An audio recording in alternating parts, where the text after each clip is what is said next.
Scoop City, back in the building. David Goss and Tommy Scoops are with you once again for Soccer Wise.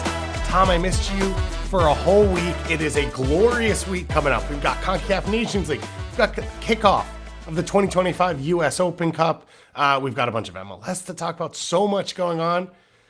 And I missed you, man. And I think everyone felt it. I love Michele. Michele's number one, but you're 1A, and that's how it stands.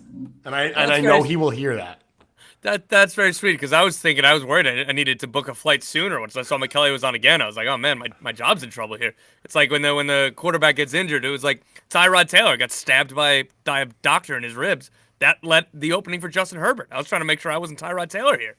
Is that any of that story true? Yeah, a doctor tried to give him an injection in his ribs and messed it up and gave him a rib injury. He was supposed to be the Chargers starting quarterback, and then the doctor injured him, and so Herbert got to start and never looked back. Yeah, we don't have a similar situation on this show. Tom, you are a staple. You're part of the DNA here, the fabric of what we do. Also, I try and avoid injections when I can as part of my job, working around Soccer-wise, just to make sure that exact situation. That's the reason why. Like, that's the moment that pops in my head when I think about it. Michele did a fantastic job. Thank you to Michele for joining us. I believe he was in Atlanta for the Atlanta-Miami game, which was fun. You can watch him, of course, on Apple TV on MLS Season Pass all year. He will be back on this show plenty. We have plenty of friends for this show, but we like to be our core too. It's a good week to get back to things. As I said, a big week of stuff going on. The biggest being, of course, now that you've returned, that you are fluent in German. That is the title to our YouTube live show right now. I Googled it and I wrote Tom Sprich Deutsch. So all I know how to say is Sprechen Sie English. No Sprechen Deutsch.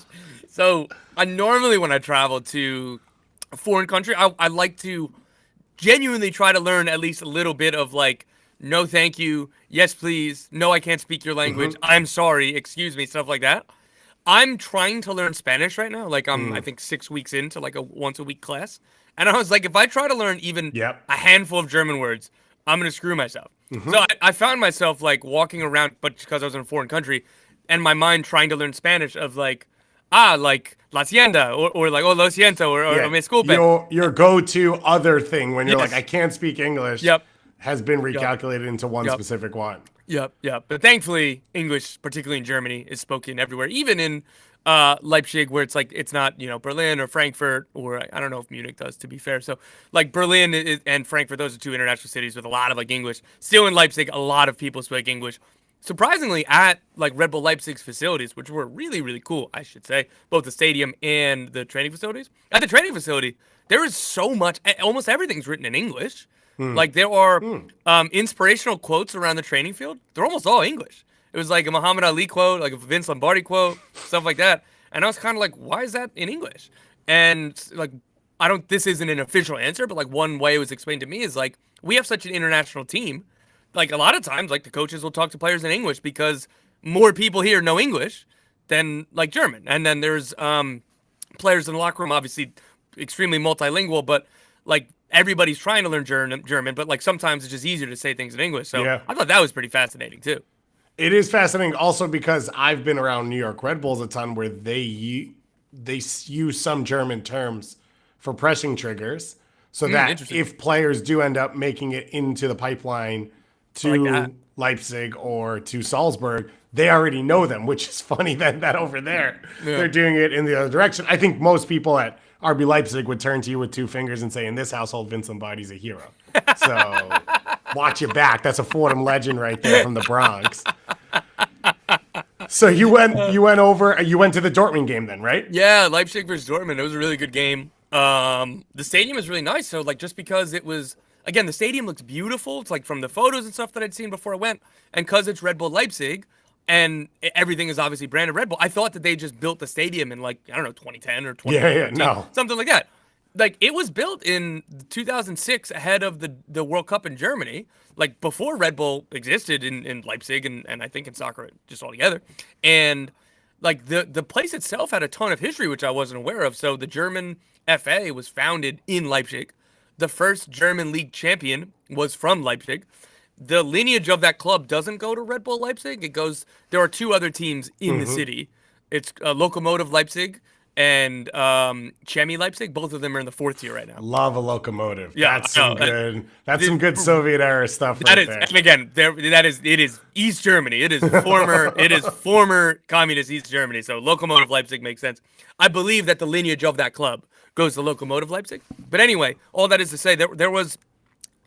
So that stadium, when it was built on the same ground as a historic stadium in Leipzig that held like 100,000 fans. And when I was looking at the photos, it looked like, where Michigan plays football, where it's like, so it's a field and then just, 100,000 fans that just go out. And like the top row, you're probably insanely far away. Right. That's what it was like there, except they also had a tracker on the field. So they built the stadium within where the stands were, like a whole brand new stadium. And because it's like a historic site, the outside still has like the original foundation of where you would enter. So when you walk into the stadium, like depending on like where you come from, if you come from the front, you go through like this structure that's been there for generations and has a lot of history. And when you're outside of the stadium, they still preserve some of the benches of like the old stand. So I thought that was really fascinating because it's Red Bull, they're this new thing. It's everything that has to do with like, modern stuff in Germany and everything else. And the stadium looks really, really beautiful. But within it, there's still like all of this history, which I had no idea about. Yeah, that is pretty cool. It's I've done a little of the reading on the German setup. It's always tough because they had multiple eras in wars.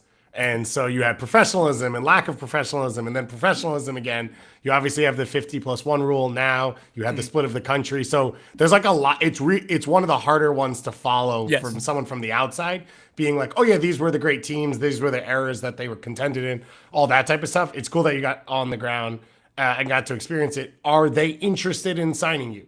Were the ability to see you train in person, was that enough to get the contract over the line? I did. So they have the little like 360 touch thing, which is I think you've seen a lot of people have probably seen the videos on Instagram and social media. It's really cool. I got to do that. And I did it in a sweater and like nice pants, and I crushed it. And I turned around and I didn't see anybody filming. I was very, very upset. So there's no photographic evidence. I got a couple texts from my friends saying like, because I put like the picture of it on Instagram, and being like, "Oh my God, like why did like you? What do you mean you don't have video evidence? Like, were you bad?" I was like, "No." I turned and said, "Can someone somebody should film this?" And I guess people thought I was kidding. And then I think I went 15 for 15 in passes. And the thing is, you just hit it against the wall, and then it goes like different targets. So you need to scan. You need 360. Always, Granted, yeah. I think I took like one touch with my left foot, but still it was effective. And I turned around, and when I saw nobody had a phone up, I was like devastated. But that's modern. Like the great legacies of the game happen all through folklore, right? Think about the moments of like, oh yeah, Diego Maradona woke up hungover, went and played this game with 11 amateurs on his team. So there were 12 players on the field against the Argentine national team. No one knows it happened, and he scored a hat trick, and that's the greatest sporting moment of all time. That's what this is now for you. Not quite. Just, again, 14 or 15 for 15 in passes under no pressure in a little controlled area. Yeah. Pretty much the same thing. That's what we're talking about. I am jealous. I'm glad you had a great time. I will be open to negotiations when Leipzig does approach us about a potential transfer or loan or signing. It's pretty hard to replace you because I can't bring that much of an allocation money in to be able to try and build a replacement for it. But I'm open to trying to figure it out. And then we at some point have to get our soccer-wise team on the field so that we can prove that Tom is the most accurate passer. Maybe we'll try and get a team into US Open Cup one day. Maybe that will be the dream for how this whole project ends, is one day we become a fully fledged club and we are able to function in US Open Cup. How about that? I think that we would have a lot of cross recruitment of Sasha Kleshtin's Dimoy's Menace, and I think we're going to lose out on a lot of those battles, so we're just going to be a much worse version of that. Yeah, it will inspire us. That is the point of US Open Cup. It will inspire us to overperform and all of that. We're going to talk about US Open Cup in a couple moments. I think we're going to put together a special episode later this week to cover what we will have seen. I'm going to try and get out to a couple games. Luckily, there are multiple teams in the South Florida area that are competing in US Open Cup, so I'm going to try and get out there and watch some soccer in person to like enjoy it and have fun and be in the nice weather and all of that, which is always a cool part of it. And of course, we've got Nations League coming up on Thursday. So we're going to preview that here because we're not going to do the live show on Thursday. We're going to come back Friday morning. We're going to bring you that live show in reaction to what we saw Thursday night, as well as previewing Sunday, which will be the final. And I am hoping it is the U.S. against Canada. But whatever it is, we will talk about that. That show will be a little bit earlier because I believe Tom's local bar opens for NCAA tournament at exactly 11:45 on Friday. So I've got to get him out the door by 11:40 at a minimum. So we're going to start at 10 a.m. Eastern time on Friday on our YouTube page. If you want to watch live, if you listen as a podcast, it'll come out once we're done as well. And you'll have that to enjoy over the course of the weekend, which is going to be a hectic one in the sports world. We could get Paige Beckers against Juju Watkins at some point. I am all in on McNeese State, which I had never heard of before. Hell yeah. It is my Roman Empire. And have you seen the videos? No. They're, I've never heard of this. Their team manager. They're like, if you watch all the people I watch on Instagram, which is the only way I follow college basketball, I don't watch until NCAA tournament. Then I'm fully committed for like the first 2 weeks. Then depending on how I do, I'm like in or out after that. And sometimes I don't even remember who got to the Final Four. And McNeese State is one of these, like, they statistically wise, they're one of the best teams in the country, but they're a small school. They've got a team manager who's like, I'm just going to be honest, looks like a combination of us. And he walks the team out to the court every time wearing the biggest speaker you've ever seen. And it just bumping deep rap music and all of the players singing and dancing behind him. He knows the words to every single song that's on. And that's like basically their team mascot. I'm so in now. I'm so in. And they've been so yeah, that is Sakura's official team as of now. I don't know anything else about them. So if there's something bad I'm supposed to know about them, I don't know. Don't tell me or tell me immediately, one of the two. I got to know soon. It can't be somewhere in the middle where I keep talking about all of this. Yeah, while you're invested. Yeah, let's dig into Major League Soccer, and let's start with, of course, the best team in the world. And there's only ever going to be one answer to this. When you talk about MLS and you're talking about the best Giants of the region, you're talking about the Vancouver Whitecaps. You have been for years. And if you haven't, you've been making mistakes, but you should be right now. They are the last perfect team in Major League Soccer. You weren't here last week for the victory over Monterrey. I'm sure you were streaming it at 2:30 in the morning. I was very upset to miss that game. But I was listening back to the show and like listening to Michele be like, no, that's funny, guys. Good joke. Like you said that Vancouver were going to go through. You're like, no, listen to the episode. I did. I don't know how serious I was being in that episode, so I have to preface it. I think our move is to not put out a video from that episode, is to release the transcript because that is factual. Yeah, the words were said. Put me in a courtroom. I can't lie that I said it. My one quibble with Michele, who I love infinitely, he was like, I don't want to be prisoner of the moment, and then was very much prisoner of the moment. This is an incredible upset. I'm not taking a single thing away from the Vancouver Whitecaps. What an incredible performance. And the players that they did it with, too. They still rotated through this. It was incredible. Even being prisoner of the moment of the last couple years, a team from Haiti who could not play due to civil unrest in their country had to play a game against Austin in the Dominican at a stadium with a huge tree. Oh, you're relitigating whether this was the biggest upset. The biggest upset ever? The biggest in CONCACAF history. Okay. I think that's disrespectful to the Vancouver Whitecaps. It's like again, yes, it was an upset. Monterrey were favorites, but it's just like I don't think that this does the Whitecaps justice. And again, this team from Haiti not just being outmatched by an MLS team in Austin FC, the political civil unrest. The country was in turmoil. They could not play, and they went to Austin and won. They beat Austin over 2 legs. Yeah, I wasn't ready for the Violette conversation. I'm not going to lie. I wasn't there mentally. That should be your Roman Empire. I always should be. Well, if you wanted to talk 2023 MLS Super Draft, I would have been there. If we were talking JC Nagando's draft class all the way through to Andrew Privet, which I spent an obscene amount of time reading through this morning, just triggered in my brain, then I would have been there. But I was not prepared for that. All of what you're saying is fair. I think part of... Well, obviously, it was prisoner of the moment stuff. Part of the reaction was the fact that Ryan Gauld was unavailable, right? How rare have we seen an MLS team do something like this, or any team really do something like this, and it's not like the talisman carried you, that it wasn't like that elite piece was what got you over the top, and whether the rest of the team was good enough to be there or not, unsure. And for Vancouver, it was like they went all the way into their depth. They have traveled. They have won in MLS as well, which is part of why this is also incredible. And then they were able to get over the top against a team that is the highest or second highest spending team in the region. And all of that stuff always continues to get bigger, right? What Monterrey and America have spent in the last 12 months is more than what any Liga MX team has ever spent, because those numbers continue to grow. And so that gets into it. We probably might end up down the road of how bad Austin FC was if we're doing the full debate and you want to like get the Will Ferrell out here and we just go for it with the debate master and all the type of things. So yeah, maybe you're right.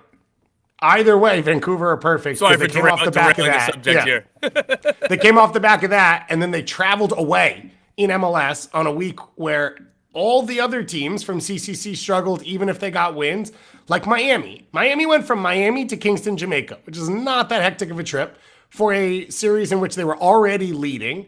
They were able to see out a 2-0 lead with players like Santi Morales getting on the field who aren't then going to play in MLS. Then they went to Atlanta, so less travel and all of that. And they were able to get a 2-1 win and eke it out. But like for Vancouver, they've got to go from Canada down to Mexico, play at altitude, and then come and play at Dallas on the road. Staying on the road, I think, is the way they did this, because they were one of the late games on Wednesday night. And then they go and win there to be the last perfect team in Major League Soccer. It's beautiful. Like, and this team, like we had questions about them coming into the season because there's a lot of unknowns. We liked the starting 11, didn't know exactly how it was going to look under a new coach.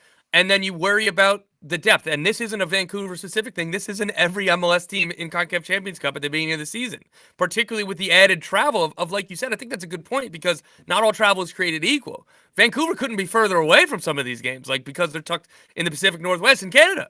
Like, this is another layer to what's impressive. Another layer of, like you said, with no Ryan Gauld, with the lineup that they showed, and you joked about it yourself that you took a shot at Danny Rios, who I defended when you made the joke, and you were wrong. I thought it was the other way around. No, it wasn't. You were like, you can't win against military. Yeah, I did say that. Like, Danny Rios. I said, why not? I put you on my fantasy team, so don't worry. There you go. We're back. We're back.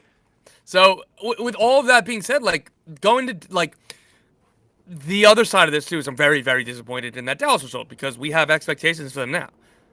That is a game where Vancouver going from Monterrey to Dallas, they have all of this. You know, this is a very clear, if Vancouver lost, we'd still be talking about them incredibly positively, because they would very much deserve it. And they still win and win. Yeah. They win 1-0 against Dallas. It was a set-piece goal in the second half. They were utterly dominant for about 55 minutes of this game. They should have scored in open play.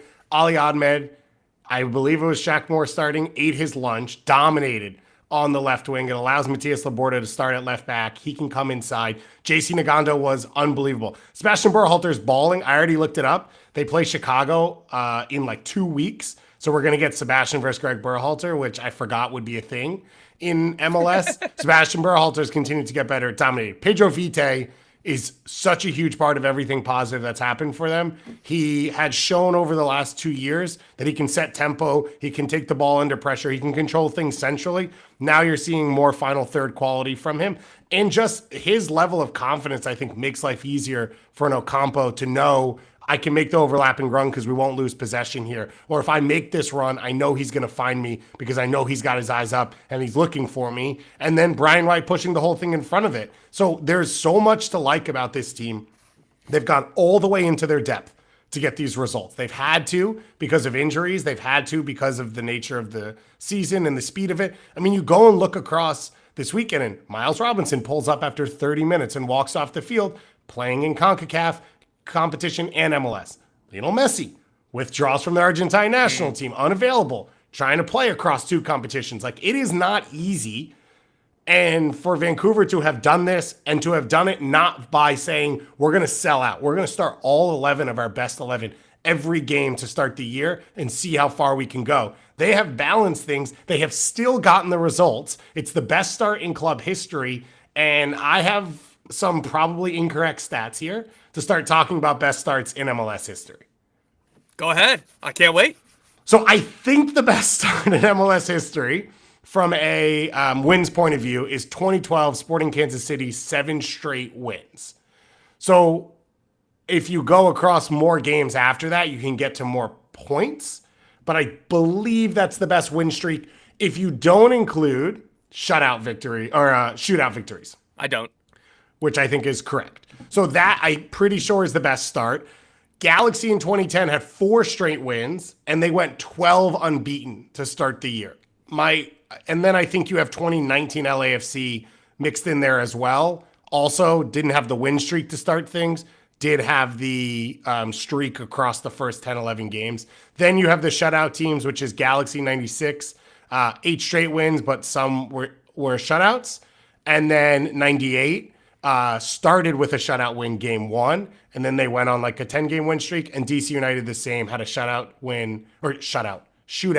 I wrote SO. That's my fault. That is completely an own goal. Thiago Martin's level on that one to start. So right now, Vancouver at 4-0. They still have CONCACAF competition. So they play Chicago next week. That will be the Berhalter Bowl. Then they will play Toronto in an all-Canadian game on the road. Then they come back into CONCACAF Champions Cup. So then midweek Pumas, and then hosting Colorado, and then midweek Pumas again. I wish that we weren't playing through international breaks. Yeah. It is. That's why Daniel Rios is on my fantasy team, because Brian White won't be there. I don't know why in 2025 this is still happening. I get the schedule congestion. And again, my first point of contention is just take away that the first round takes 3 weeks in MLS, and bang, you get 3 extra weekends there to make up for the week. We're at a stage of the evolution of this league. This should not be happening. And it devalues the regular season games because you're pretty much saying, who cares? You can be without 10 players if you don't need to. Vancouver are going to be without Ali Ahmed, Andres Cubas, Pedro Vite, and Brian White. Ryan Gauld could have been called up to the national team if he wasn't injured. Like, I think Chicago, I'm looking at the official list of call-ups now, Amari Glasgow and... Amari Glasgow having a great start to the season. Shout out to Amari Glasgow. I agree. I'm not taking that away, but that's even just 4-1 there. Like, Bomba will be there, I believe. Like, Amari Glasgow is the only call-up for Chicago? That according to MLSsoccer.com, and they're usually pretty correct. So, like, it's just unfortunate there, too, that, like, it's not like anybody purposely had that, but just the gulf between those two teams, it's just unfortunate for Vancouver. And again, like, when you start having this incredible magical start to the season, like, maybe this will just be even more lore that they play Chicago and without 5 of their 6, 7 best players. But we'll see. They when you watch them play, and I think especially in the first half against Dallas, on a weekend where you watched Max Arfstein score his first goal of the year and play higher up the field and distribute from central midfield at times, like, you see the comparisons, which is just, if you tell players you believe in them and that they're going to get to be on the ball and that they are good enough and it's going to happen, you start to see the confidence and flow. Brian White talked about having played so many games, they've gotten into like a good flow state, and you hear every player basically say, I hate training, I'd rather play games, and they're playing the way that Jesper Sorensen wants. So it's easy to then watch tape on it and be like, this is good, this is what we want to do. And you just see, especially off the left side, because Ali Ahmed is so good in possession and he's so silky on the ball, but he has the athleticism to make defenders question themselves. Their ability to play in and out of central spaces and create pullback opportunities and create dangerous crossing opportunities. And then you got Brian White and Daniel Rios throwing their body around in a central area and making center backs miserable and making them question themselves. It has been really fun to watch. They have become must watch. Like, even Dallas, which is a brutal watch from a setup because they have a freaking tarp across 3 sections that you are watching, even if the crowd sounds good. This was still must watch because of what Vancouver's done. Do you think they set the record? Say it right now or don't. No, I mean, it's a boring answer because that's like the obvious, right? Like, and I don't want to come off as a hater, but like, again, the fact that they're here right now is extremely impressive. Like, that Dallas game, that should have been a loss. That should have been at least dropping points on the road against Dallas. Dallas has everything to play for. Vancouver, again, if they lost 3-0, we wouldn't have criticized them for a minute. It would have been like, yep, standard. Yeah, and like, great. That's great that you banked the wins already. So, I don't know. This is all great. Looking at the chat from Zach Caps, who, like, again, he's saying, try having Arfston, Harbron, Schulte, and Farsi called up.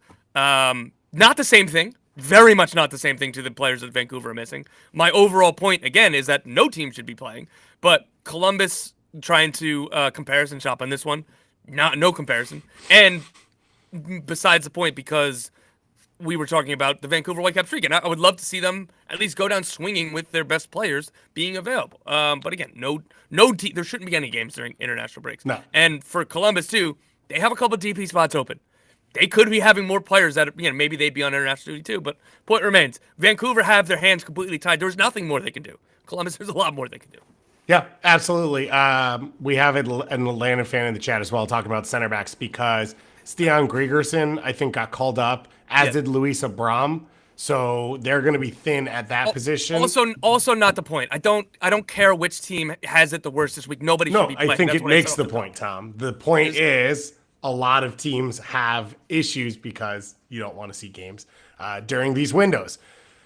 Miami potentially will have Messi available. I mean, he's injured, so no. We don't know. That doesn't mean that if he's... Yes, it does. You don't pull out on international duty to play game 5 of the MLS. Oh no, they're on a bye anyway. Oh, that's right. Yeah, there's 14 games this weekend. We nailed this conversation. This is great. We're on point. Why would you assume that he was going to be available? Because it's Messi, dude, and who knows? You think he'd skip Argentina, Uruguay, or Argentina, Brazil to play whoever that they were supposed to play this but weekend? I also think if he woke up feeling better than expected on a game day, he'd be like, I'll play. No, he would fly to Argentina. You get to be on the bench. Well, you can't fly in at that point and do it. Okay, they were able to come back. He had the opening goal against Atlanta to make it 1-1. It was a weird first half for Atlanta. They put Miami under a ton of pressure. They did a lot of the things you want to see them do and things they were not capable of doing. Last year in the playoffs, even with the win, with the way Brooks Lennon and Amador can stretch the field, and now Latte Loth has a runner with them. Almiron pinching inside off that right side to open up space for Lennon, but also to be a threat himself to go out on that wing. And then they continued to cough up the ball in their own defensive third. And you saw Guzan yelling about it and yelling about it and yelling about it. And then Messi counter presses, picks up the ball. And from that moment on, it's, I don't know, not many players in the world are going to do what he does. And Guzan's not even upset that he gets chipped or cut or whatever it ends up being on the finish. It was in general it felt like a big game. This was fun. You had the revenge factor. You have the crowd. You have Almiron being back. Atlanta having some question marks. The speed of the game, the talent of the game. It was a really fun capper to the weekend. Yeah, again, I've only gotten to catch some highlights of all of these games. I was flying back Sunday and obviously Saturday, coming back from Leipzig versus Dortmund, and then pretty much going to sleep not long after that. And when I was able to open my laptop again back in my hotel, it was as the final whistle and LAFC Austin was going, and then there's that little gap before the 7:30 Eastern time game started. So I didn't get to watch anything live. But so prefacing that by not pretending like I watched 90 minutes of this game. Yes, it was a big, all the storylines leading into it of the playoff elimination last year, the new look Atlanta United. And Miami came in and got all 3 points. And I got to say, I'm really, really impressed by them to start the season. I was dubious. I had my question marks. Again, you never know exactly how the new signings are going to come in or exactly how long it's going to take the new head coach and Javier Mascherano. And I wasn't really questioning his resume because, it's really early into his coaching tenure. It could go either way. No, it wasn't perfect with the Argentine youth national team, but that wasn't something that was going to scare me away. But that was a thing that people were asking. He's unproven. He was bad or underwhelming with the Argentine youth national team. He's never done a senior club job. All of that has been answered, and they've been really, really good to start the season. And while it's not right to say anything to the effect of wow, blowing you away, because of how impressive Inter Miami is with all the stars and all the talent they have, but I wouldn't have been worried about them if they dropped points a handful of times to start the season, and they haven't very much. They are in first in the Eastern Conference with everything they've dealt with of CONCACAF Champions Cup, and so having additional games, 3 red cards, all of the different ups and downs. I think it's shown their depth, even in this game, no real true center backs you'd think available. Fafa Picault, who went down injured immediately when the season started. As a depth piece, he comes back in. He comes off the bench. Allende and Segovia have been good adds as well. So it feels like there is a deeper team that can play the same style more often. And so when pieces come in and out and pieces have to be rested or injured or whatever it is, it feels like they actually have a little, right now, so far, feels like they can have a little bit more of a flow that can continue from match to match. And so to steal this one late once again and there is no team better late in games than Miami. And I think a lot of that's the pressure they put you under over and over throughout a game. I think some of that's mental, of teams being like, oh, we're there. Okay, we're fine. And then turning off in these big moments. This one, again, turning off on a set piece. You defend the second set piece. The camera wasn't even back from the replay, or the game wasn't even back from replay. And Fafa Pico scores the goal. And like, that puts you in a bad spot, and Atlanta not able to pull back. And so Atlanta, one goal over the last 3 games it is for them. It's been a tough run for them, and their attack still trying to find their feet. They did not have the most absurd comeback, though, Miami, this weekend. Sporting Kansas City coming back from a 3-0 deficit against Minnesota. Have you seen Hassani Dotson's volley? Oh, my God. I'm surprised that's still not traveling through the air. Woof. It's one of those that you watch someone else hit a ball and you feel the, like, good feeling in your body of like, oh, you struck that so clean. Like, I could feel it reverberate in my own leg, being like, oh, that's the best feeling on the planet. Normally, then it gets saved, and you see the player do the like, nothing. No one's going to save that. So it's Sonny Dotson whips that one in. Minnesota goes up 3-0 in the first half. I think the 46th minute was the final goal.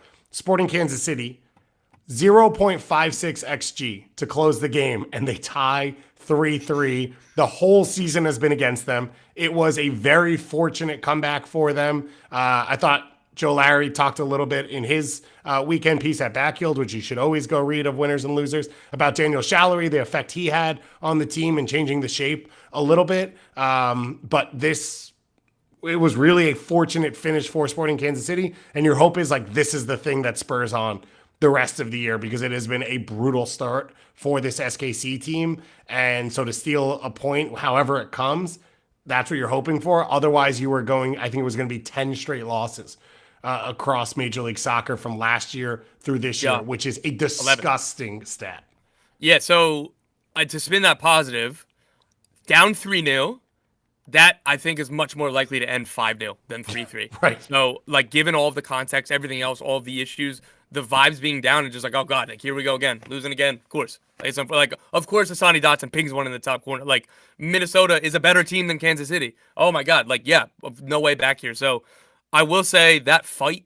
So even outside of the technical, we can talk about, you said the XG or the technical, whatever that side. The mental side, I think, is the most impressive. Of you've lost 10 straight across all competitions dating back to last season. This season has started awful. And you're down 3-0 against a team that's better than you, and a team that's really difficult to play against, both by way of their structure and their energy. Really, really easy to fold at that point. And again, I'm surprised that they didn't. I'm surprised that any humans didn't. So the way that they dug deep, fought back, and yeah, you talk about the Jovic equalizer, which is really great. All of that's good. And look, I think that there's a lot more bad than good right now, but you want to focus on the good. And I think the days after that game in training and video sessions and we may have lost Tom on those there. Positive sides.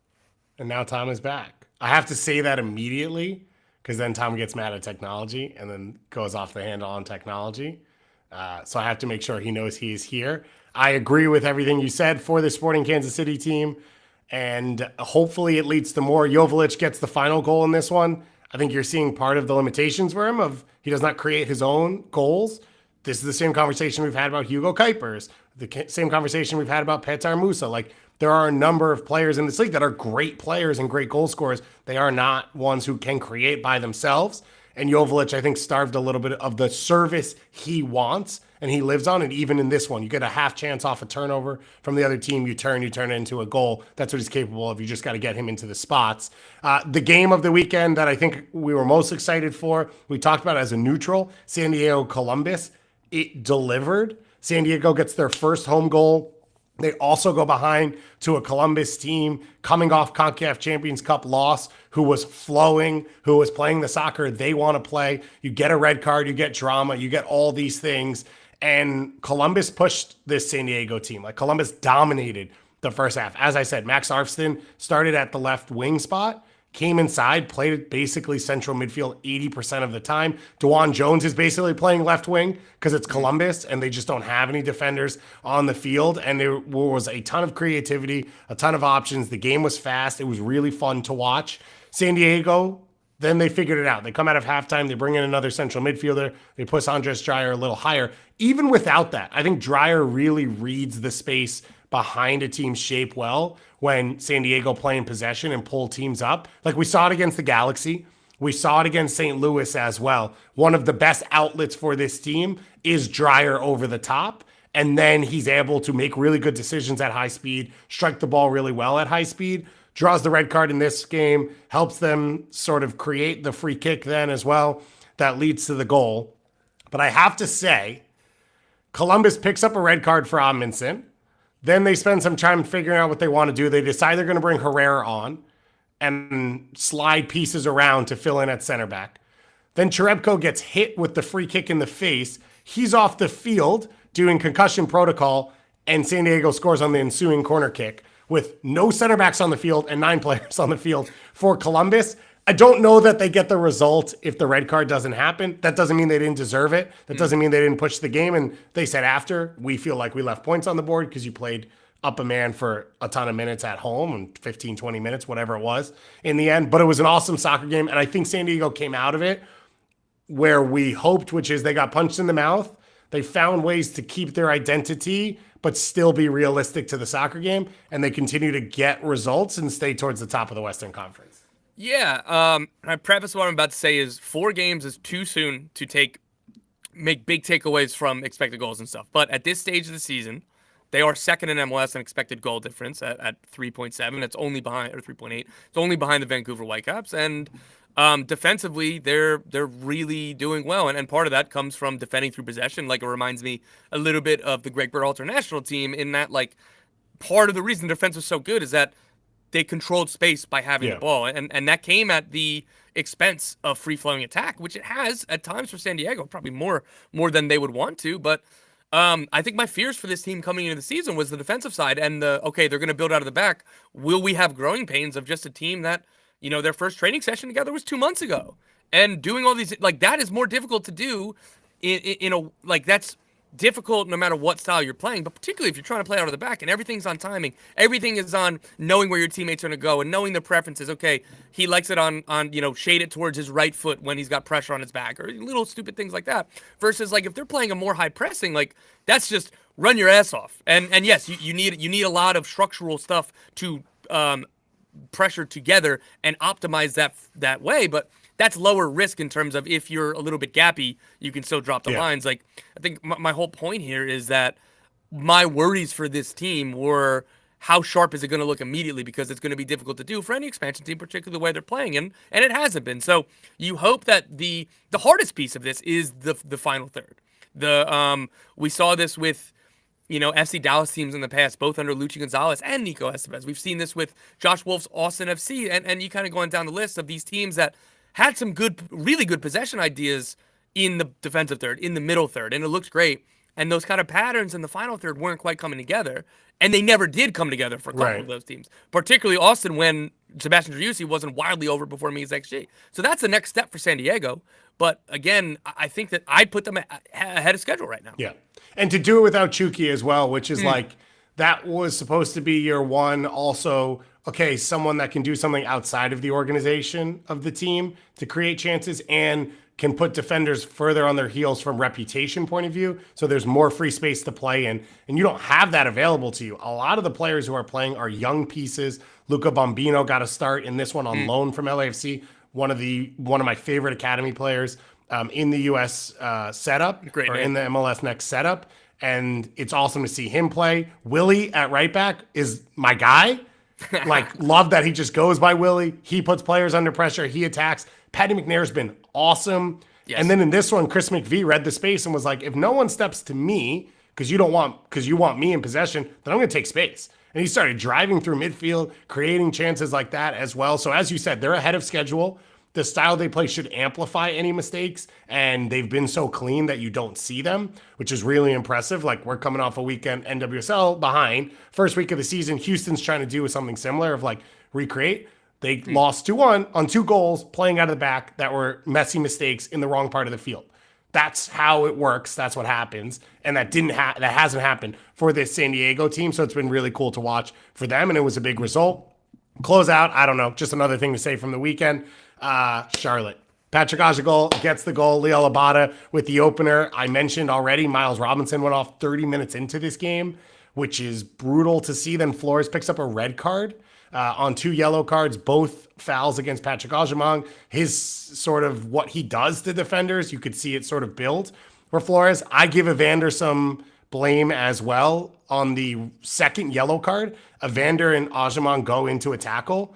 Ajamong wins it, starts dribbling upfield, and Evander just stops. Like, foul him there, so your center back doesn't have to foul him next. Yeah. Like, you don't need to defend. You don't even really need to run or work, but you got to have at least some game recognition against the ball to be able to help your team. And this is a Cincinnati team right now that, like, needs someone to step up and have these moments to help bail them out. So they are pretty thin at center back. My understanding is Miazga's training, but they are saying he is still weeks away. Yep. Nick Hagelin is playing with the 2 team. So it's unbelievable.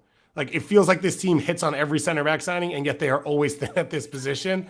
Part of that's because they want to play 3 ideally, but the other part is they seem to have some of the worst luck. Yeah. And Patrick Ajimon needed a goal.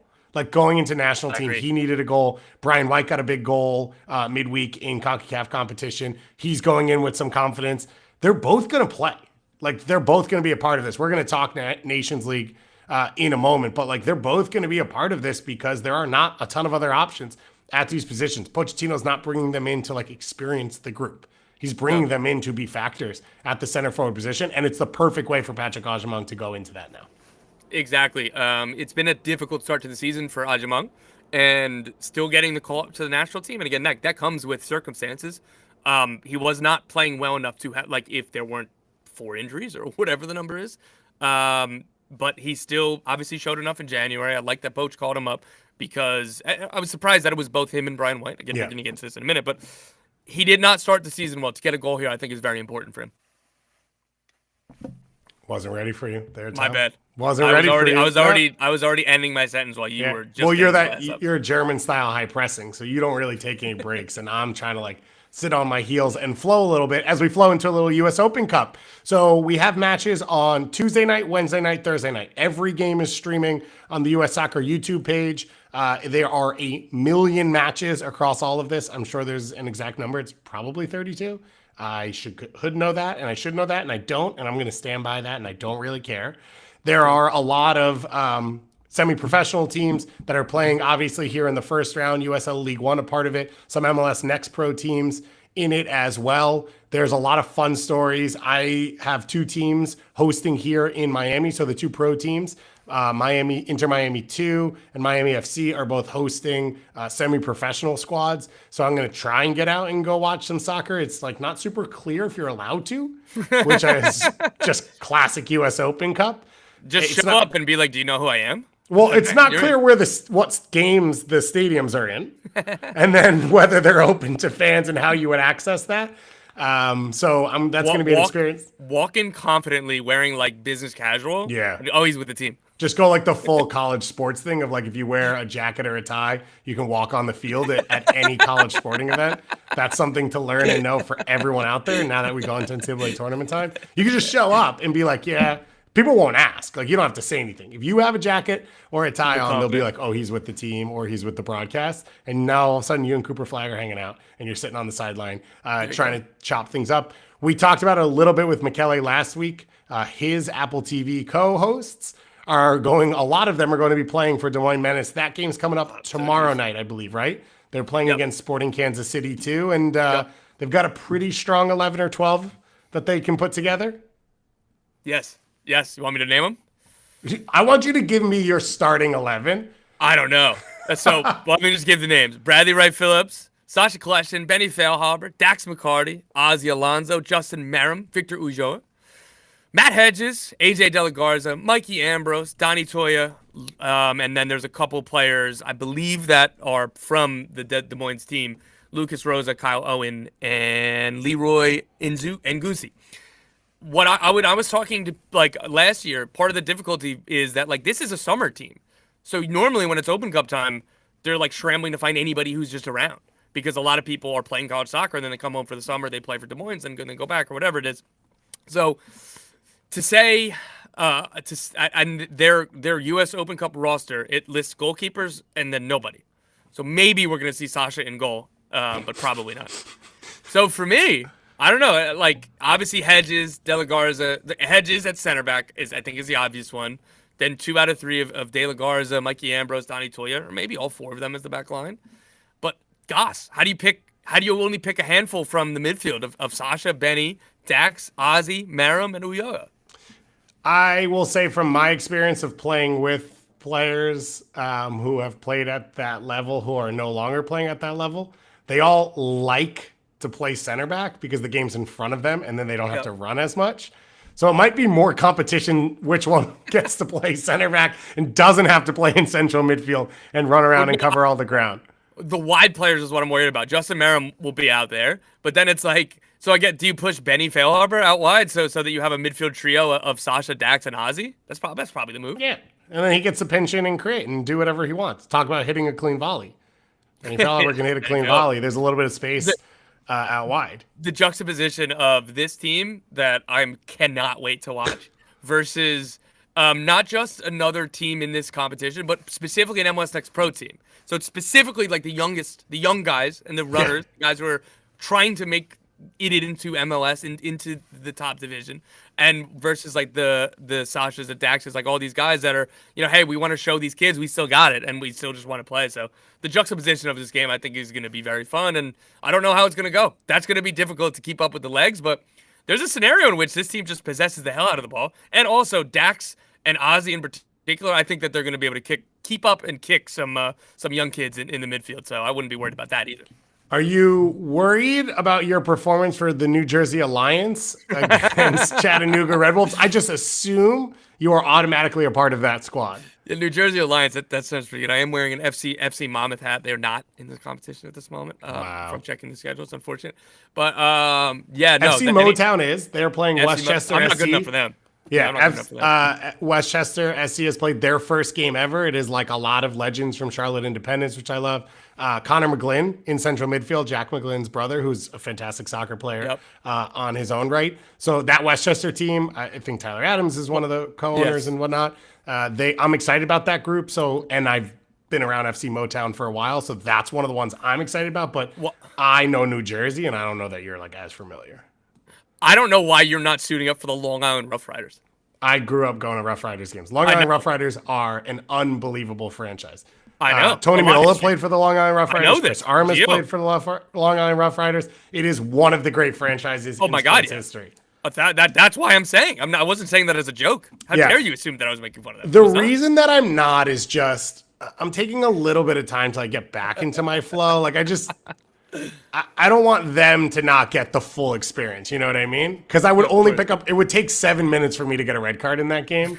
And I think I want to be in more of a form that I can get there, Yeah, of course. You got to earn that one. Yeah. I want to get the red card in the opening 5 minutes. That's the goal for what I'm doing. Catch up with anybody. Yeah, they're playing Charlotte Independence. We've got Forward Madison playing against a team from Duluth, which is just incredible. There's a Soda City team. I think they're out of Columbia, South Carolina.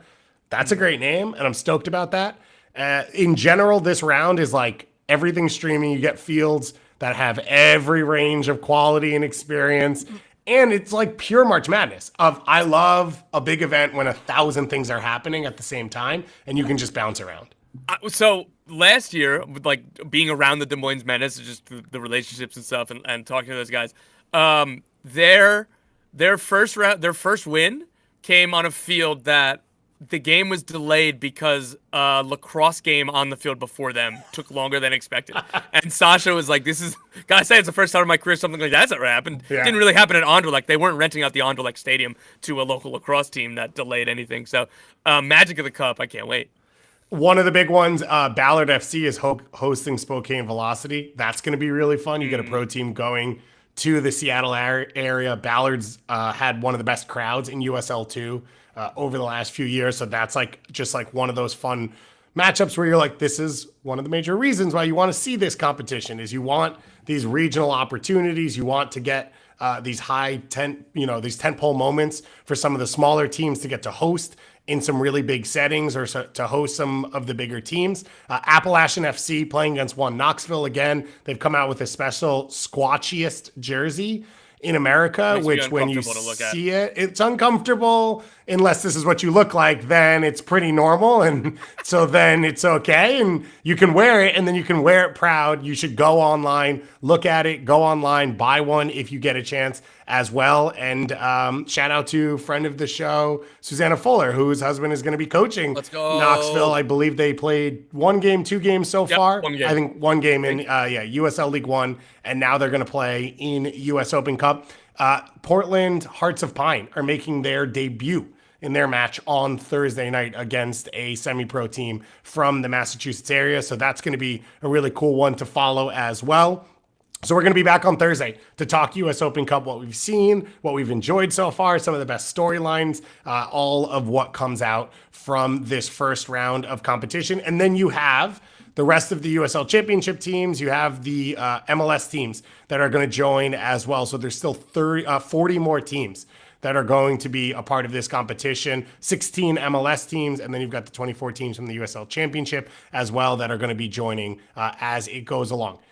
Let's talk Nations League because we already got into it a little bit. We've got the games coming up on Thursday night. So 7 p.m. Eastern time is USA against Panama. All of these are at SoFi Stadium in LA. So that's the opening game of the doubleheader. And then Canada against Mexico is scheduled for 10:30, which will be a little bit pending penalty kick potential and all of that, but we'll kick off around that time as well. So you'd expect it to be somewhat loud at SoFi Stadium for a Canada-Mexico Nations League semifinal. That's just a shot in the dark for me guessing there. Let's start with USA against Panama. Like, what's your number one thing? What are you looking for, expecting? Like, what goes through your mind? I want to see a good performance. Like, this isn't the first technically competitive game on the schedule from Mauricio Pochettino, but this is a different level than kind of the previous bits. Like to get to this stage, it's going to be different. Like, Panama are a good team, but it's a team that obviously the United States are expected to beat. No other CONCACAF team has won this tournament since it was created. 3 for 3 for the USMNT. Pochettino, that's the expectations, and this is a guy, he would tell you the same thing, right? Like, dude is a winner. He wants to be a winner. Like, he knows that we're out here to win trophies and do his game. So, like, the obvious one is the result.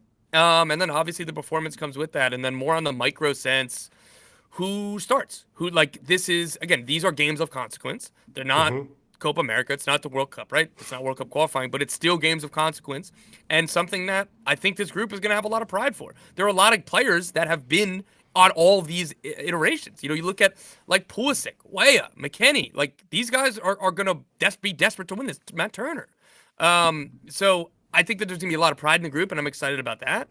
Who are the combinations that Pochettino goes with in this first game, and then hopefully into a final against Mexico or Canada? So that's where I'm going to be looking. But again, macro, it's about how does this team compete? How does this team perform?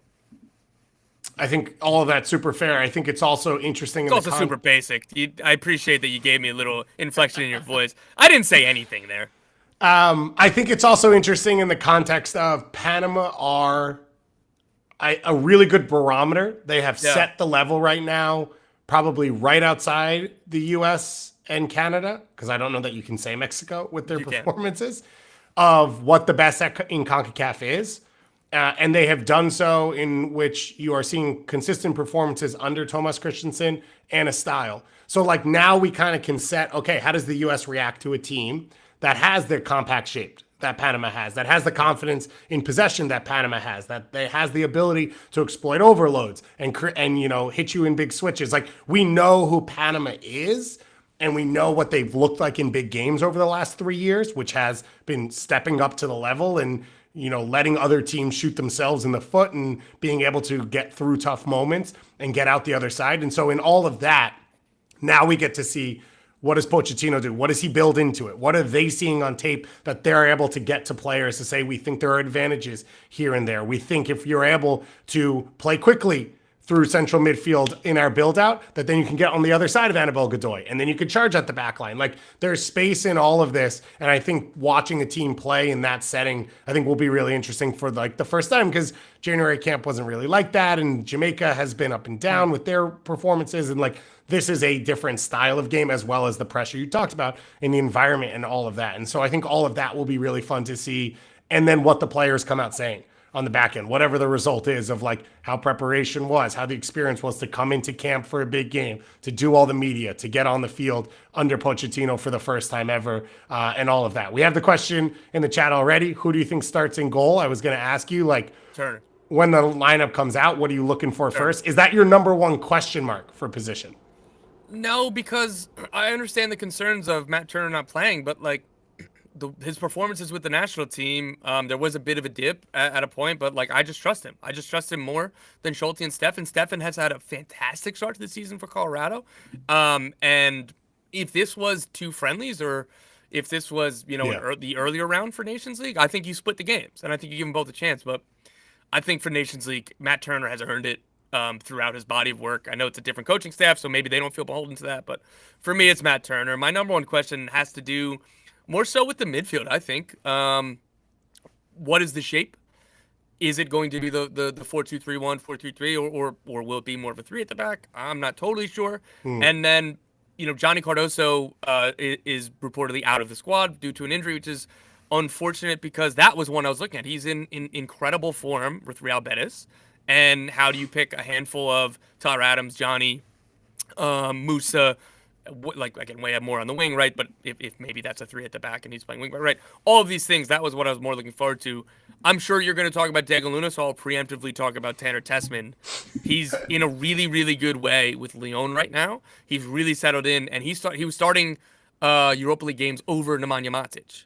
Like he is firmly a first choice starter. Yeah. And with this national team, I think that he has a lot of upside that we aren't talking about because a lot of it's gone to Johnny Cardoso. I think Tanner Tessman is another option. I think that Tanner Tessman fits next to Tyler Adams better than Johnny Cardoso does because they do different things. But so does Johnny and Tyler, right? I think that Johnny does I think Tyler's world-class traits are obviously in defensive transition and do like ground covering, all that. Johnny Cardoso, if you look at his best performances with Real Betis, it's his defensive work, right? Like, so I'd rather have Tanner Tessman next to Tyler Adams to have a better range of passing.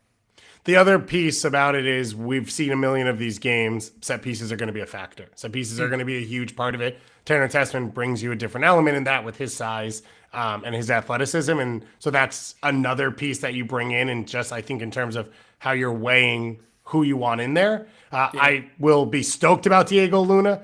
I don't know how much Diego Luna is going to play. I think everyone's talking about it because we're all excited about it. And you also get excited about prospects as they try and break in. But like you are talking about, I think for the most part, a very established group here. Like this is a healthier group than we've seen, even with the center forward issues and some of the center back stuff and questions in goal, which by the way, I agree with you. I think to me, it's less Matt Turner's earned it and more he hasn't lost it yet. Like even not playing in club, he hasn't done anything at national team that's lost it for him. And he has continued to perform when not playing at club at the national team level. And so I think at some point you need something that forces him out to give someone, you need someone to give an injection in a rib and have a thing. Wherever we started this show is where we end it now for a way to, and it's also at SoFi. So it's perfect. It's like basically the LA Chargers. This whole thing comes full circle. Look at us writing a book, writing a novel in the middle of the show. I think Luna, obviously you're talking about a sub if you need a goal, but I would be surprised if they're chasing the goal in this first game and then you get to the second game and you don't know what game states look like. So I would be surprised if he pushes way in. If he does, though, it excites me for a million reasons. One being I love Diego Luna and I want to watch him play. Two, that means Mauricio Pochettino really gave him the shot in January, watched him play, has watched him in MLS, which has not been, by the way, against the best competition. Like RSL, for all their struggles as a club, have not played the top teams as they've opened this season up. The Seattle game may be the one outlier, except it was a Seattle team in CONCACAF Champions Cup, all of that as well. That means he's really taken account everything that's happened, which I think means the door's fully open for all of them. It has felt that way so far, but like now is our first chance to tangibly see it. And we're going to see it with Brian White and Patrick Agyemang, but that's injury related as well. And like if Diego Luna has earned some time on this team because of what's happened over the last 4 months and his career, then like that's a huge showing from Mauricio Pochettino to say, I'm watching everything and everyone has the opportunity. Yeah, and like, look, Diego Luna's on this squad ahead of Brendan Aronson and ahead of Paxton Aronson and ahead of I don't have a couple other options, but like particularly Brendan, somebody that's been in this team consistently over the years. Like Diego Luna is directly in ahead of Brendan Aronson, so it does show, like you said, that he's earned this. And to your point of if he's getting actual real minutes, that would mean to me that he's killing it in training. So that would be another one. Another place I'm looking at is behind Josh. Huh? Can I do it? I was going to ask you, who like behind Josh Sargent, and I know that this is a tainted Jerry pool here, but behind Josh Sargent, like, do you see Agyemang or Brian White being kind of the first sub or whatever it is beyond that?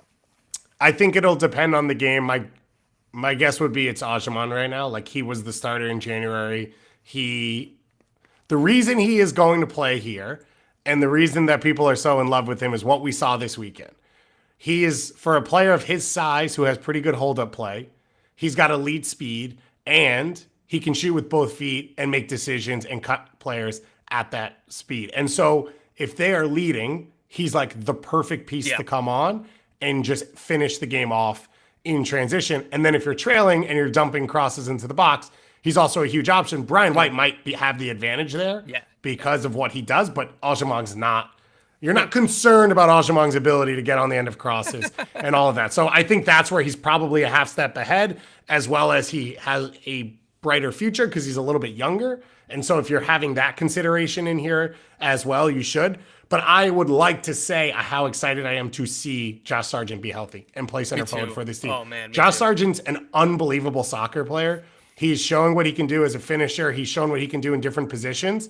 But like, his ability to drop off the front line and create and connect with wide players like a Christian Pulisic and a Timothy Weah and whoever else it ends up being is like something we very rarely have seen in the United States.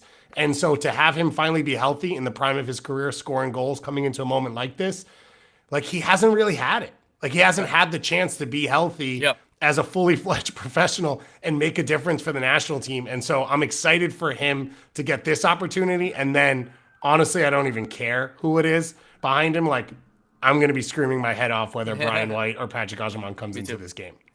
Me too. At that point on Sargent, I think that is the biggest picture thing I'm looking at, just because. So Copa America, I think he would have been the starting center forward if he was fit and available. It's like an ankle injury again kind of came at the worst time. I was very surprised he was able to get himself fit enough to be on that roster. I just assumed that that's like, so credit to him for that. But it is just unfortunate the timing that continues to happen with these injuries and when he's unavailable. But like that was particularly a time where Balogun wasn't playing great at the club level. Like that spot that it seemed like Balogun had won. Yeah. That ground was a little bit shakier, and Josh Sargent was in excellent form at the end of that at that time as well.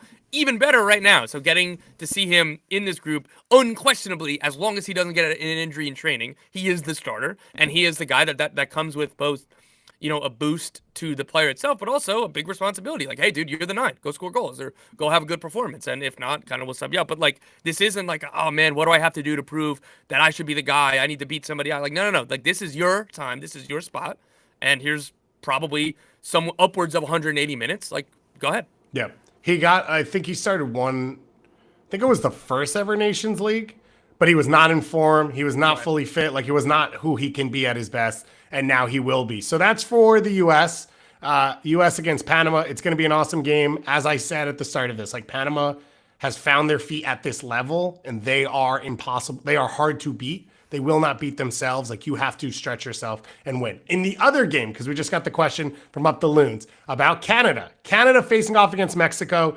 This is such a huge moment for both these programs. For Canada, they need like a in-tournament tangible result to say, we are at this level to compete at the World Cup, to compete to go further than we did last time. They won qualifying. They have not won a competition. They got to the final 2 years ago in this, but they beat Panama in the semifinal because the U.S. and Mexico matched up. So to beat Mexico in L.A., that is as big as it gets. And Canada has had results like this. They've had performances like this. This is a huge chance to do it under Jesse Marsch in a big match. And so to do it here would be massive. And then Mexico, like they're looking to get right. They're looking to prove that they have an opportunity next year because it has all gone wrong for this Mexico national team going into a World Cup that they are co-hosting alongside Canada and the U.S. The question is, who do we see in goal for Canada? Maxime Crépeau struggling to be the full-time starter for Portland. And on the flip side, Dane St. Clair has been very special outside of the final 15 minutes against Sporting Kansas City for this Minnesota team. Crépeau has been the starter for Canada coming into this. Dane St. Clair got opportunities in the last camp as well. Who do you think gets the start here? I would lean Dane St. Clair just because of all the reasons you laid out. I wouldn't be surprised if Maxime Crépeau is starting because of what, particularly like his performances with the national team have been unbelievable. Yeah. But I think at this stage it's a different spot than the Matt Turner, Zach Steffen argument, just because I think that those are just two different things. And for me, like I think it's going to be close, but I'd probably be leaning Dane St. Clair. It's not a bad. There's not a bad answer in this because I think you're talking about two players who have shown they're up for big moments. I say this all the time with Maxime Crépeau, and I still feel it right now. He plays better in big games than he does in the regular season. Like he shows up in huge moments in club and in national team. And so for that reason, I would start him in this game because I think he's been there a little bit more than Dane St. Clair, right? He started in MLS Cup finals. He's been there on the national team. But Dane St. Clair started both games against Suriname in the last window. And if you're doing what I said about Matt Turner, he hasn't lost the spot. He hasn't done anything on the club level or on the national team level to lose the spot. And so that's the tough part.